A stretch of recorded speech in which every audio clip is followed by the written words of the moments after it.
Hey guys, Professor Bill, Comic Book University, and Domino Hotshots, issue number 2. Dude, not too shabby. I still found a gripe or two, but I kind of look for those just to be, fair and honest in the course of reporting this comic book to you guys. But in the meantime, I love this comic book. All right, let's get started on this really quick. This is going to be a fun one. So, Cold War, part 2 of 5. Gail Simone on writing, David Baldian on art, Jim Charalampidis on colors. I am sorry if I butchered that name. VC's Clayton Cowles on letters, R.B. Silva and Frank D'Armata on cover art, and, oh yeah, here's another one I'm going to wind up butchering. The variant cover artist is Kamon Shirahama.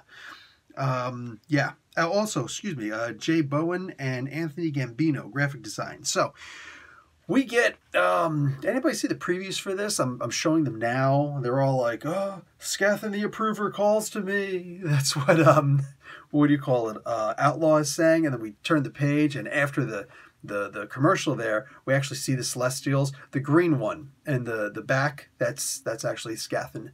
But, what do you call it? There's something here that I actually don't like. There's a female Celestial. What's up with that? And I know a whole bunch of people are going to be like, well, hold on, Professor Bill. You're usually like very progressive-minded in regards to social issues and things like that. So why do you have a problem with a female Celestial? Well, I have a problem with it in the sense that I personally, if you differ, then it is what it is. But I personally never view the Celestials as male or female. So I never once thought, oh yeah, these big male Celestials and things like that. It never crossed my mind. It never occurred to me that maybe they would be male or female. I always saw them as, asexual. I never considered danglies, between their legs. I never considered that once. Now all of a sudden, I guess they have to be, because here's a female Celestial. Maybe she's existed before. I don't know. I don't know. This might be the first appearance of the character as far as I'm concerned, this cosmic entity. But, this changes things. I remember this one time my wife was, I was collecting all my Transformers figures.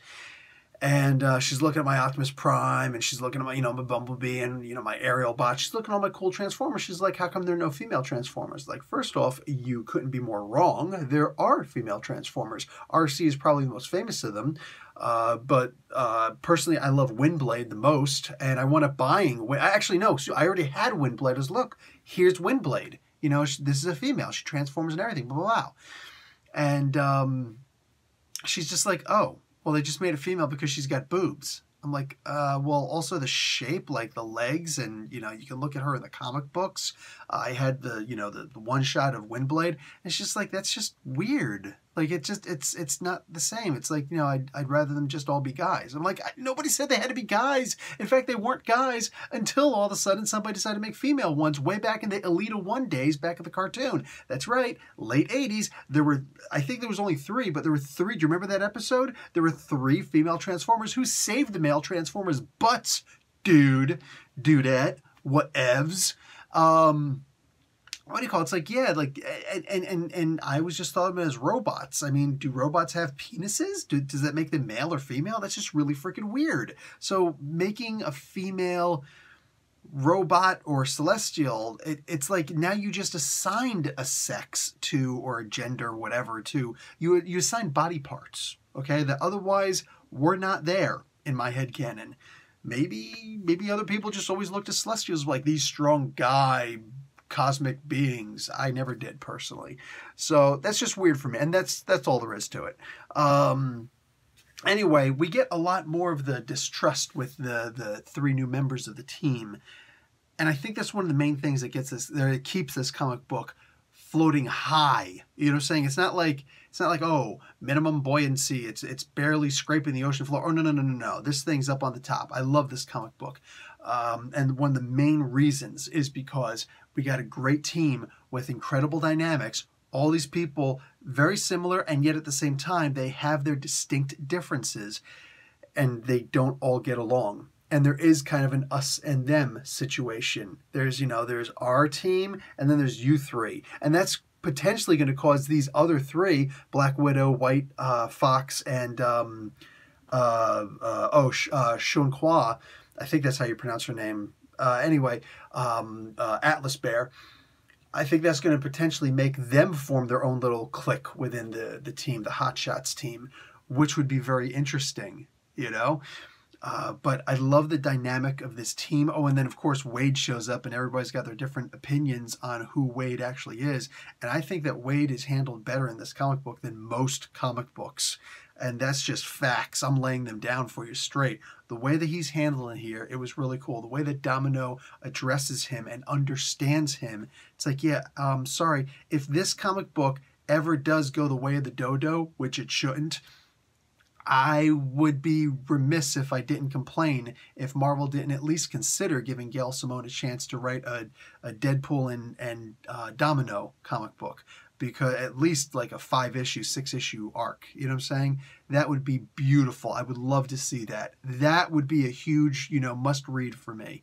And I don't know why it would only go 5 or 6 issues. Personally, I don't know why this comic book would end either, but Marvel's weird like that. Anyway, so yeah, we got this device that they're all deciding on their own that they've got to get rid of it. They've got to find a way to get rid of it. And trying to figure out how to dispose of it is pretty interesting in and of itself. But then Gail Simone does something that I'm just, sorry, she understands these characters. She understands not only these characters, she also understands Tony Stark.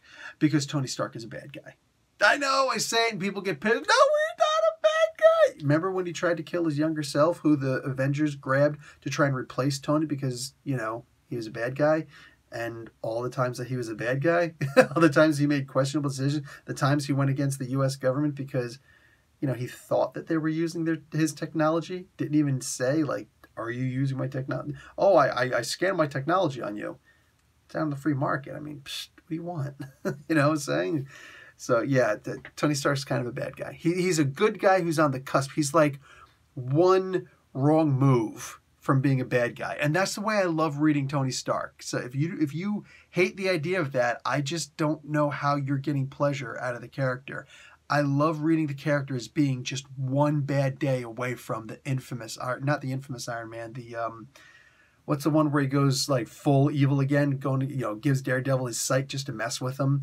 That one. The irredeemable Iron Man. Anyway, yeah, Superior Iron Man. I think that's what it was. Yeah, that is like the idea that he's right on that cusp. That is my favorite read for Iron Man. I love that. Got to go back to the beginning of this also. This, what is this? Art by Rian Gonzalez. This right here. This made me understand something about this comic book and Gail Simone's writing and David Baldeon's art and all that. See, I love David Baldeon. Like, the dude is just freaking amazing. The dude he draws expressions. Just look at all the expressions that Domino has on this. This isn't like, she's only got one face. She's a one-hit wonder. Look at all the expressions he's got for all of these characters, I love that. And he actually pays attention to the comic book. You look at him on Twitter, you follow him. He talks about how, sometimes I'll have the dot on this eye, and sometimes, I'll have her face this way when she's thinking this thing, and have her facing this way when she's thinking that. So the dot will be on the different sides, facing front or facing away, depending on her mood. And he's pretty consistent with that. I love the attention to detail that he puts into this. Here's the problem I'm having, though. I don't have a problem with the art. What I have a problem with is the art form, the still frames of a comic book. I get the distinct feeling that Domino or Domino Hotshots, specifically when I see this image, I mean, like, this is not chibis, but that's the only word I can think of for it. Maybe animated. This looks like it should be a cartoon. And that makes me realize that the biggest thing holding back this comic book is that it's a comic book. I think that this should be a cartoon, an animated series. That's real talk. And yes, Miss Shimon.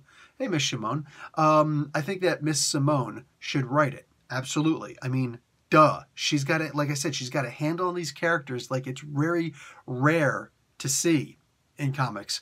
I don't know if Mr. Baldeon can do animation or not, but somebody should. And worst case scenario, it should look like this front cover page where Rian Gonzalez is doing it. It should look something like that.